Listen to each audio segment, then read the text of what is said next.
I woke up to the sound of distant thunder, the darkness of the room punctuated only by the faint glow of the moon seeping through the curtains.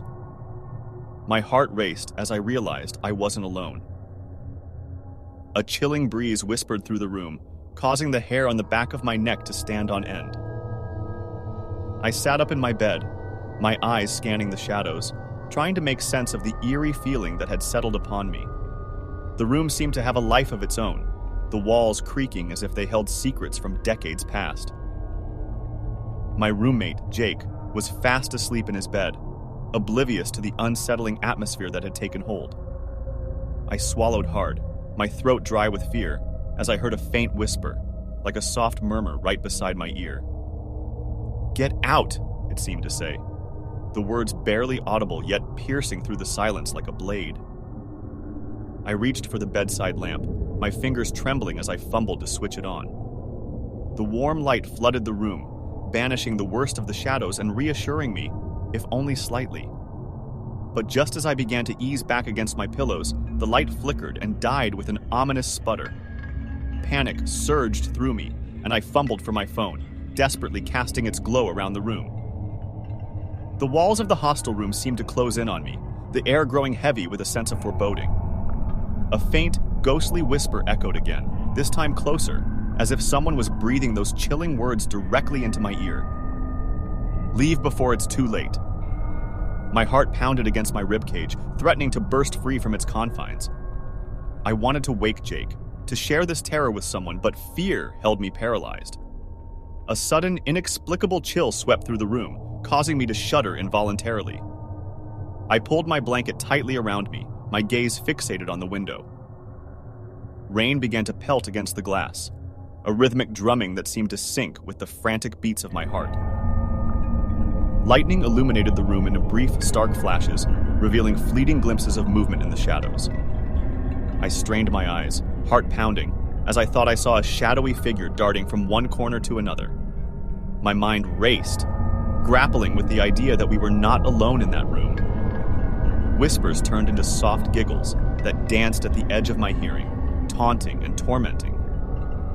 The walls seemed to pulse with a malevolent energy, as if they were bearing witness to some ancient horror that had unfolded within their confines. My gaze flickered towards the mirror, and for a split second, I saw a face that was not my own staring back at me, a twisted grin stretching unnaturally across its features. I leapt out of bed, my instincts screaming at me to flee. But as I made my way towards the door, a force seemed to pull me back, tendrils of darkness snaking around my limbs. I fought against it, my breath coming in ragged gasps, until finally, with a surge of determination, I tore free and stumbled into the corridor.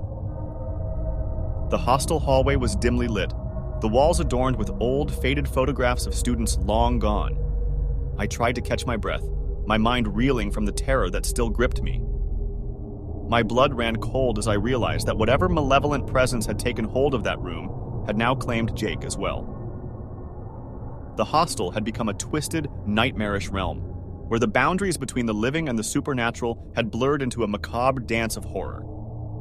With every step Jake took, the air grew colder, the walls closing in further, and the shadows deepening.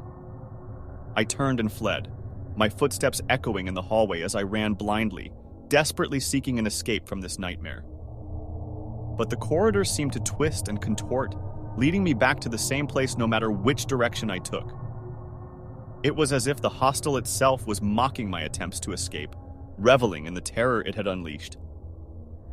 And then, just as I thought all hope was lost, a faint glimmer of light appeared in the distance. I ran towards it, fueled by adrenaline and sheer desperation. As I neared the source of the light, I realized it was the common room, bathed in an eerie, otherworldly glow. The room was empty, save for an old television that flickered to life, casting an uncanny illumination upon the walls. On the screen, I saw a distorted reflection of myself, surrounded by the same shadows that had haunted me. The room seemed to reverberate with a sinister energy, and the whispers grew into a cacophony of voices, a symphony of torment and despair. I clutched my head, overcome by the onslaught of auditory and visual horror. And then, just as suddenly as it had begun, the cacophony ceased. the room fell silent, the shadows retreating, and the television screen fading to black. I was left standing in the quiet darkness of the common room, trembling and disoriented. The ordeal was over, but the memory of that night would forever haunt my dreams, a chilling reminder of the malevolent force that had taken hold of our boys' hostel room.